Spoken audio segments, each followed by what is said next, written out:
Ceritanya terjadi saat aku masih kuliah di sebuah universitas di dekat Kalimalang, Jakarta Timur. Aku menyewa kamar semi permanen yang setengahnya tembok dan setengahnya lagi kaya, milik seorang ibu bernama Haliman yang biasa dipanggil Bu Lima. Kamarku terletak agak di belakang rumah, bersebelahan dengan kamar mandi. Biarkan tanpa atap, di dalamnya dipergunakan Bu Lima untuk memelihara tanaman dan bunga-bungaan. Di sana juga tumbuh pohon belimbing yang rindang tempatnya adem dengan menggelar tikar. Kamarku berada persis di depannya. Di rumah itu hanya ada 2 kamar kos yang kusewa bersama seorang cowok mahasiswa juga, tapi sudah skripsi, jadi jarang di rumah. Bu Lima, ibu kosku ini adalah seorang jamdah beranak 3, semua anaknya sudah nikah dan tidak tinggal serumah lagi dengan Bu Lima. Ibu kosku ini sebenarnya sudah cukup tua, umurnya kira-kira 50 tahunan. Namun menurutku, untuk wanita seusianya, diri Bu Lima masih terhitung bagus, meski agak gemuk, namun masih terlihat menarik. Rambut yang hitam panjang selalu dijepitnya di belakang kepalanya dengan pembawaan yang tenang dan ramah. Kalau sedang di rumah, Bu Lima paling sering memakai daster TPS yang membuatku selalu mencuri-curi pandang kepadanya. Seperti biasa, pintu kamarku biarkan saja tak buka, agar udara segar dapat masuk. Dari dalam kamar, lewat pintu yang terbuka, kulihat ibu kos berjalan sambil membawa handuk cek, rupanya mau mandi. Dia berhenti sejenak di depan kamarku dan menyapaku. "Tok belum berangkat?" sapanya. "Iya Bu, hari ini masuk siang," jawabku. "Wah anak don bisa santai," kata Bu Lima lagi sambil tersenyum dan meneruskan langkahnya menuju kamar mandi. Dari kamar mandi, ku dengar Bu Lima bersenandung kecil ditimpali bunyi air. Saat itu, pikiranku jadi ngelantur dengan membayangkan Bu Lima dalam suasana kurang benar, membuat asku bereaksi dan timbul keinginanku untuk mengawasi. Segera ku tutup pintu kamarku dan dengan berhati-hati ku cari celah sambungan papan antara kamarku dengan kamar mandi. Dan ternyata ada sedikit lubang dari cat yang sudah terkelupas, tempatnya tepat agak di bawah dekat bak. Dengan hati berdegup keras, ku tempelkan sebelah kelopak mataku pada lubang itu. Tampak Bu Lima yang sudah dalam suasana kurang benar. Bu Lima terlihat sambil berulah sendiri, sedangkan matanya tampak tertutup, mungkin sedang menghayatinya. Gerakannya itu kulihat seperti layaknya orang berbagi, membuat keinginanku datang.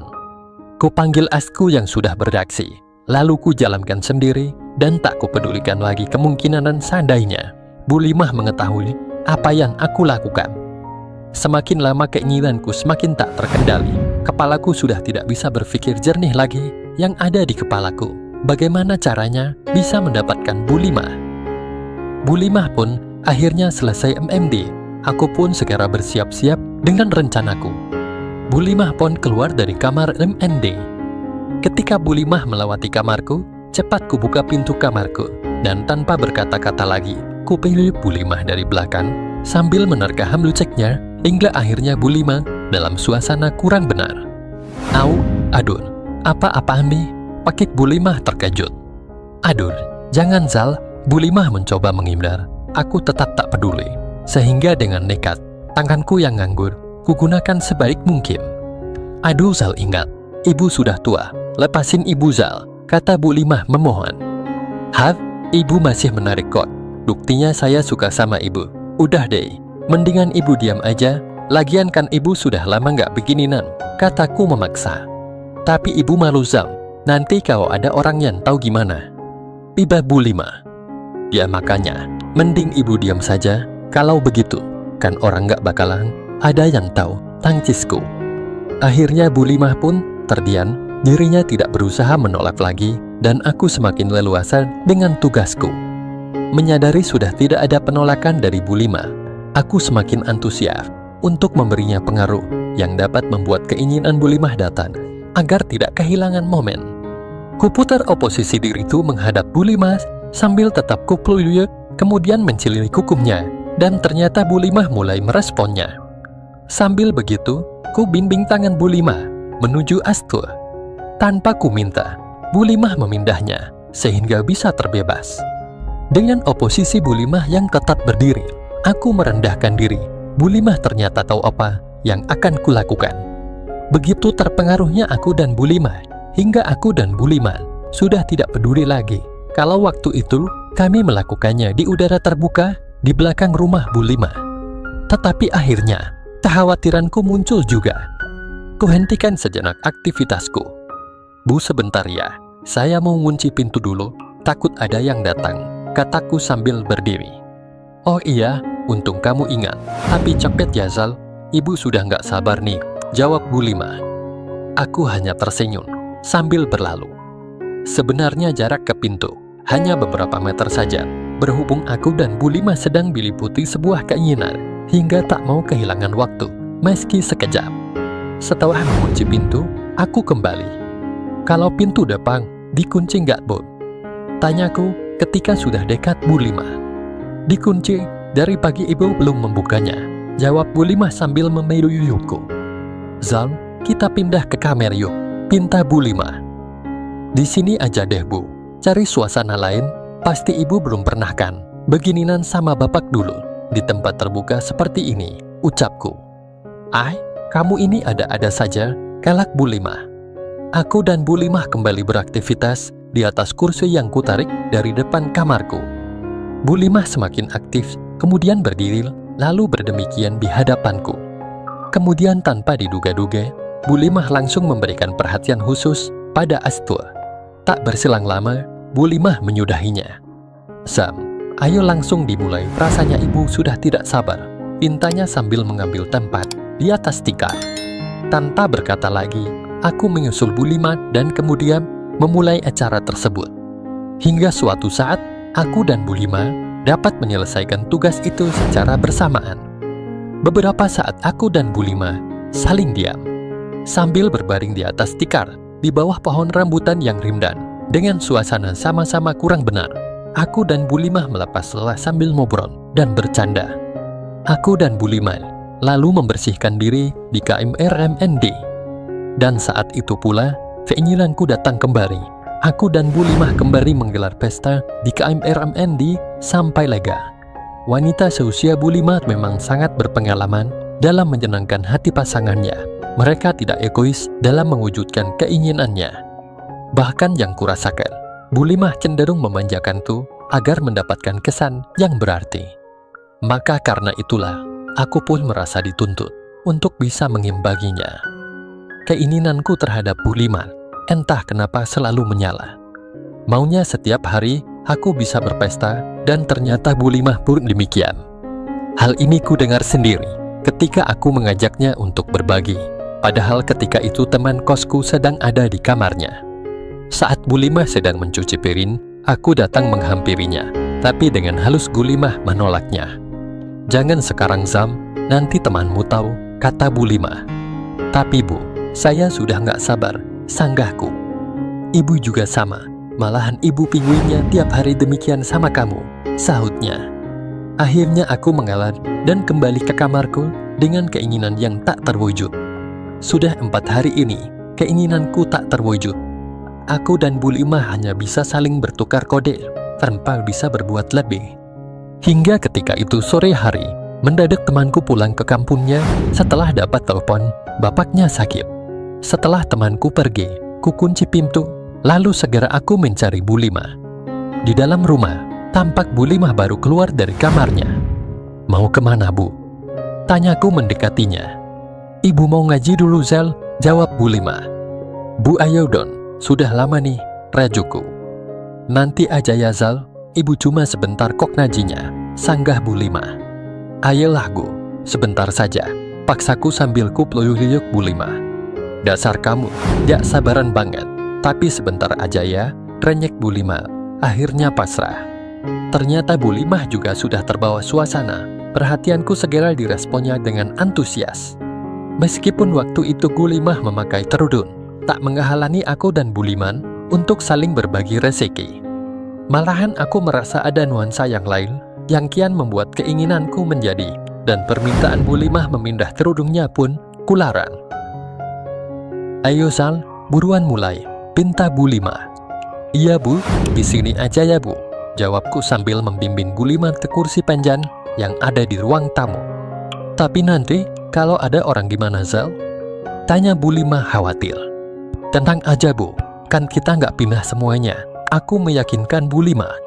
Setelah itu, tanpa menunggu lama lagi, aku segera memulainya. Aku dan Bu Lima sama-sama bisa meraih puncak yang berkesan walaupun tidak begitu lama. Aku dan Bu Lima sama-sama terdiam dengan masih demikian. Setelah keadaan dirasa normal, Bu Lima berdiri kemudian berbenah. Udah ya Zal, ibu mau berangkat, kata Bu Lima sambil beranjak menuju kamar mandi. Aku lalu mengikutinya. Gara-gara ini nih, ibu jadi terlambat, kata Bu Lima sambil menunjuk Astul. Aku hanya nyenir mendengar gurauan Bu Lima. Setelah dirasa bersin, aku dan Bu Lima keluar dari tempat itu. Aku masuk ke dalam kamarku, sedangkan Bu Lima berjalan ke dalam rumah. Ku ganti kaos dan celam nuahku, lalu aku duduk di depan kamarku, ngudut sambil baca koran. Dari dalam, terlihat Bu Lima berjalan ke arahku. Dia sekarang sudah rapi kembali. San, ibu berangkat ngaji dulu ya. Kalau mau istirahat, jangan lupa pintu depan kunci dulu, kata Bu Lima. Iya Bu, jawabku sambil berdiri dan berjalan mengikuti Bu Lima. Setelah menutup pintu, aku kembali ke kamar untuk tidur siang. Malamnya, aku dan Bu Lima nonton TV berdua di rumahnya. Kami hanya mengobrol dan bercanda saja. Tak enak juga untuk mengajak Bu Lima berbagi lagi. Kasihan, sepertinya dia capek. Ketika aku mau kembali ke kamar, ku dengar telepon Bu Lima berdering, yang ternyata dari cucunya Bu Lima, yang mengatakan bahwa besok siang mau berkunjung. Wah gawat, keinginanku bisa tak terwujud lagi nih, kataku dalam hati. Esoknya, kira-kira jam 6:30 pagi, aku bangun dan langsung mandi. Saat berjalan ke kamar mandi, kulihat Bu Lima sedang berada di dapur dengan hanya memakai dastuar water TPS yang membuat keinginanku timbul. Ketika mandi, pikiranku terus tertuju ke Bu Lima. Kalau nggak sekarang mengajaknya, bisa gigit jari daik, soalnya cucu Bu Lima. Kalau datang bisa berhari-hari dan acara mandi pun ku percepat. Setelah selesai mandi, aku segera masuk kembali ke dalam kamarku, lalu memakai kaos dan celam nuah pendek biar praktis. Aku lalu keluar dari kamarku sambil menghindap-hindap mendekati Bu Lima yang sedang berdiri di depan meja dapur, membelakangiku. Setelah dekat dengan Bu Lima, langsung tuyuyuks. Au, apaan Mir? Teriak Bu Lima terkaget-kaget merasakan sesuatu. Tapi setelah tahu aku yang melakukannya, Bu Lima pun tenang kembali. Ih, kamu ini ngapain sih? Nageting ibu aja? Untung ibu nggak jantungan, rutuknya, sambil membiarkan saja apa yang aku lakukan terhadapnya. Sedangkan Bu Lima sejauh ini masih cuek saja dengan terus memilih-milih sayuran. Saat ibu sih sudah menebal kalau pagi ini kamu pasti minta JTH sama ibu, kata Bu Lima. Pok ibu tahu? Tanyaku. Kamu semalam dengarkan kalau cucu ibu mau datang. Kasihan deh kamu Zal, bakal nganggur beberapa hari. Hihihi, jawab Bu Lima sambil tertawa mengikik, membayangkan penderitaanku nanti. Iya Bu, nasib-nasib, sesalku. Bu Lima kembali tertawa mendengar ratapanku itu. Zal, berhenti sebentar, pintanya. Dan setelah aku menghentikan kegiatanku dengan masih tetap berdiri, ditariknya kursi makan di sebelahku. Dengan oposisi seperti itu, memungkinkan aku semakin bebas mempengaruhinya. Setelah merasa pulih, Bu Lima lalu bangkit dan aku pun kemudian duduk di atas kursi. Bu Lima lalu demikian dari arah depan. Kemudian aku dan Bu Lima menuju acara yang paling utama. Ternyata cucu Bu Lima tinggal lama karena sekolahnya sedang libur panjang. Tinggal aku yang sengsara menahan keinginan sama Bu Lima yang tidak dapat terwujud. Akhirnya aku tak sabar lagi. Suatu sore, ketika Bu Lima hendak MND dan cucunya sedang main di depan, ku hentikan langkah Bu Lima di depan kamarku dengan berpura-pura ngobrol. Aku utarakan keinginanku pada Bu Lima. Bu, saya sudah nggak sabar lagi Mir, renyekku pelan pada Bu Lima. Sabar dong Zal, kamu kan tahu sendiri ada cucuku. Ibu juga sama, sudah kepingin, tapi ya gimana, jawab Bu Lima. Tuh ibu juga sudah kepingin kan? Ayolah Bu, sebentar saja, desaku. Iya sih, tapi nggak ada kesempatannya. Cucu ibu itu loh, maunya sama ibu terus, jawab Bu Lima. Bu, gimana kalau nanti malam setelah cucu ibu tidur, ibu pura-pura saja sakit perut? Atau setelah semua tidur, ibu nanti kesini, usulku. Terus kalau pas kita lagi begitu, ada yang ke kamar mandi. Gimana? Kata Bu Lima khawatir. Kita kan begitu-begitu tidak di kamar mandi, ucapku. Habis di mana? Di kamarmu. Tanya Bu Lima lagi. Ya enggak lah, itu sih resikonya sama. Di situ aja tuh, tempatnya kan gelap. Orang nggak akan melihat kita. Lagian, kalau ada orang yang keluar, kita bisa segera tahu, kataku sambil menunjuk tempat dekat pohon belimbing di depan gudang, yang kalau malam gelap gulita. Ya udah deh, kalau gitu, nanti malam ibu coba ke sini. Sudah ya nanti ada melihat, jawab Bu Lima setuju.